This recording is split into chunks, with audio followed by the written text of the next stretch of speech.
Now, you're all together as a group. Who are you? My name is Brenda and Hodge Davis. I started Langston High School in 1963. I also was the first string forward in that year, thanks to Coach Crispin. My name is Janice Wells. I was one of the graduates of 1965. When I played basketball, our coach's name was Coach Paul Crispin. He taught us sportsmanship. Whether we won or lost, we had to shake their hands. But nowadays, it's not like that. My name is Bobbie McAdams Douglas, and I was one of the last members of the Langston High School class of 1965. I also played basketball, and like Janice said, we were one of the #1 teams in the Tri-Cities as far as the girls' basketball team, and we all played together on the basketball team. We had Coach Chrisman, and then we had Coach Callie Gillespie. She worked with us, and Charles Douglas was another one of our coaches that we had. My name is Hattie Stewart Barkley. Unfortunately, I didn't graduate from Langston because the year they integrated, I had to go to Science Hill, so I graduated from Science Hill. I was one of 13 that they picked to go before integration, so therefore I did not graduate from Langston. But I went all the way through Langston until I was in the 11th grade. And that was the saddest day of my life when I had to leave Langston, because as we stand here as a group, we all was family. This is the way it was at Langston, even the basketball team. Over the years, we all wasn't in the same grade, but we all stood together. And all our teachers always made sure that we knew our lessons and got what we needed to have to prepare us for the future, even before we could go up and even practice basketball.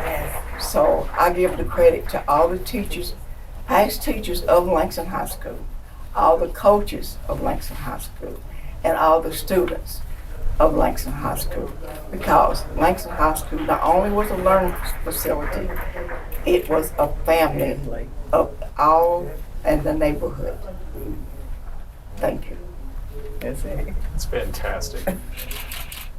Do you have specifically, and each one of you just speak up, and maybe it was together, do you have a single favorite memory, a magic moment that stands out in your head that was your time there, that represents what you felt at its best? I have a favorite memory.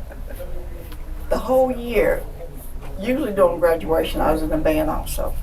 And usually during graduation, the band plays for graduation. And they call out all the names of all the students that had never missed a day. And you got a certificate for it. And I guess that year I was having so much fun, and I enjoyed Langston so much that I didn't realize I had missed a day. And to my surprise, that night my name was called as being a student that hadn't missed a day all year of school. And that was my most joyful feeling that I've ever known. Fantastic. Thank you.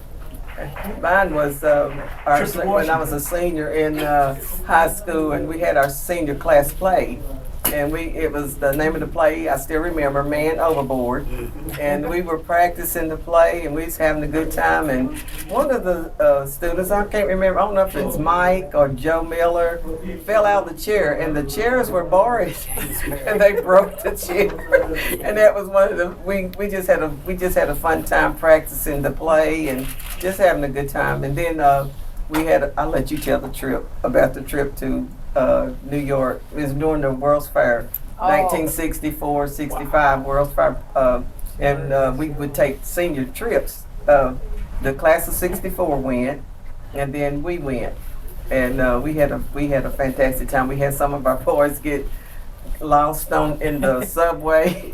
It was just, Southern people from Tennessee going to New York as a group, and you got to get on that subway or the door closed on you. The door would close on us. We had a fun times, and it was very rewarding. And one of my favorite memories was the prom. my older sisters and brothers used to go to the prom. So when I got in the 11th grade, oh boy, I was happy because I got to go to the prom. And we had such a good time. And even when we was in the 12th grade, we decorated for the prom, the class of 1965, and that was one of my favorite memories. My favorite memories when the classes had to play each other to see who was the best team. So happened. We beat that team. We was number one, and we was 7th graders at the time. It never ends. Yeah, The competition never ends. That was it. I don't think so. Yes, honey, we beat y'all, threw y'all down to the floor. You're all That's when we would have class tournaments. Yes, we had class Class tournament. tournaments. She would never own up to that because I'm her cousin. Told her up. Floor up. And she was captain of the Langston team, basketball team, and I was co-captain. Oh, but you got that one right. You got that one It right. never ends, right? Never ends. Yeah, That's but awesome. we all love all our coaches Yeah. and our teachers. And I remember Mr. Fall, Miss Cheryl. Miss Cheryl just have us writing forever. I heard. Oh, God. And I can remember when we was play basketball, it wasn't like going up and down that whole court like they do now. Yeah. It was 6 on 6. Yeah. And if they had to do it now, I would have a heart attack. Me too. Right. But we was the best. Yeah. Yeah, we all loved Thank each God other. we was were the all- best. You said that you were the champions in the region. How many times did you beat them all out? How many did we win by? We went to Basketball girl. basketball. We went to state tournament 3 times in a row. The state tournament was held in Jackson, Tennessee at Lane College. Yeah. So one year we got 3rd place, and one year we had 2 to make our state tournament team. But before we got to the state tournament, we had to play the all regional tournament, which was held at Knoxville College. Yeah. Yes. And you had to go through that first, and we would always win there. And we also had members of the girls team to make all tournament teams there, which I was one of them. Yeah. So that was the way we had to go.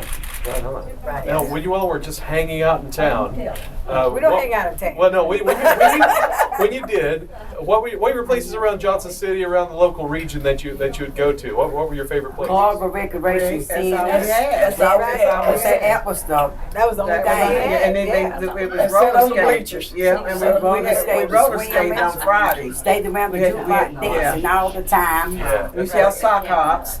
Actually sock we hops. We would had have- to dance in our socks. And We we couldn't go- wear shoes. Right, and we would go to Teen Town. Yeah. Downtown, Yeah. we would Yeah. go to Teen Town down at the railroad tracks. Yeah. Right. That's awesome. That's it. And even though in '65 we had integration, I have always had white friends. That didn't mean thing to me. We were still friends. I do have a question about that coming up. But the last thing, Lee had asked me, the new facility they're building, an entire center to kind of bridge the time gap now and give it a new lease on life. Why is that so important? I think it's important because, first of all, one thing you get to learn is about the culture of the past that had been forgotten.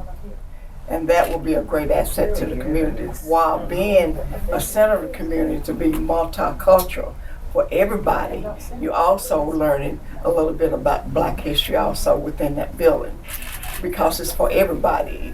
It doesn't matter who you are, where you come from, what age you are. The building's for everybody, and you will learn something. The way they have museums and stuff in Washington, D.C. for Martin Luther King, the Black Museum in Washington, that will serve some of that function, but also serve the community in a multicultural fashion. Right. One more question, and this is kind of out of my own curiosity. When it was desegregated in '65, you all had to. Did you all split up to different schools? Was that the end? How did a We had one basketball school. team? Only had one school. What they did when they got ready to do it, they didn't do it all themselves. They took us, and I was one of them. They took us to Science Liberation, and they turned us away. So we went on back to Langston, and somehow they picked out 13 of us, and we had to go up to the old junior high school building for an interview. And they asked us why would we want to go to Science Hill, and we had to answer the questions that they put before us. After that, they picked 13 girls to attend Science Hill before they totally integrated. 6, 7 of them went the first semester, and the other 6 went the second semester. So it was only 13 girls at first. Then after Langston shut down in '65, it became totally integrated. Right, and but your personal experiences, suddenly you've been kind of cut off from the world that you've known. What are your memories of having to move on to a new type of reality, a new type of school? I didn't want to, but I guess my mom made me to. Yeah. So we went and we bonded with some of the students, and some of the students we didn't bond with. You know, we were sort of segregated but integrated at the same time. Did you all get to play again after that? Did you still play, No, play in the local area? At that point in time, Science Hill had no girls team. Oh, They didn't play any pickup games around town or anything No. like that. We played down to the wreck for Mr. Mon. Yeah, and we finished, so we didn't have to experience Oh, right. going to Science Hill. Our class finished. Right, Ours you was the mentioned last that. class, so we didn't have to go to Science Hill, thank goodness. I mean, I heard some horror stories, so. Well, anything else you want to add? Anything you want to say to future generations that are going to be enjoying this They facility? need to take advantage of the things that they have presented to them. They need to take advantage of the things that they have. They have so much privilege Yeah. to advance their education, and they need to take advantage of it. We didn't have that opportunity. We had to struggle to get our education, and they have a lot of doors that can be opened for them, and they need to take advantage of it. I need to say that the generation after us, or this generation, need to go back and read history. Read where we come from and the sacrifices we had to make so they can have what they have today. And once they understand that, I think they would appreciate it more, and they'll appreciate what they have now, and it would create them or give them a goal to go forward more than what we had. They have more opportunities than we had. But if they go back and read history and learn about what Langston was all about, or all the schools within this area, black schools was in this area, I think my grandchildren will learn a lot and appreciate it more. Well, we do appreciate you all for at least making the current state of Langston possible. Yeah. So thank you all Thank so you. much. Thank you.